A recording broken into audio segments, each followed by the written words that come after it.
আসন্ন জাতীয় সংসদ নির্বাচনকে সামনে রেখে পাবনা ২ আসনের বিএনপির মনোনীত প্রার্থী অ্যাডভোকেট এ.কে.এম. সেলিম রেজা হাবিবের পক্ষে র্যালি করেছে ঢালারচর ইউনিয়ন ছাত্রদল।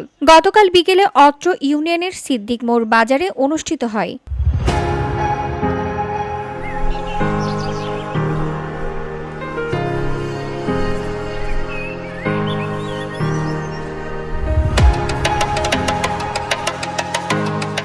র্যালিতে উপস্থিত ছিলেন ঢালারচর ইউনিয়ন ছাত্রদলের সভাপতি মনিরুল ইসলাম খোকন, সাধারণ সম্পাদক মামুন রেজা মনির, অ্যাডাউট কলেজ ছাত্রদল নেতা মিলন হোসেন, তিতুমির কলেজ ছাত্রদল নেতা রিপন বিশ্বাস, ঢালারচর ইউনিয়ন ছাত্রদল শাহিন বিশ্বাস, আনোয়ার হোসেন মিলন, বক্কার মণ্ডল, ইয়াসিন জোয়াদ্দার, শাহজাহান আলহাজ ও বাপ্পি মণ্ডল সহ আরো অনেকেই। র্যালি শেষে ধানের শীষ প্রতীকে ভোট চেয়ে গুরুত্বপূর্ণ বক্তব্য রাখেন ছাত্রদলের বিভিন্ন পর্যায়ের নেতৃবৃন্দ।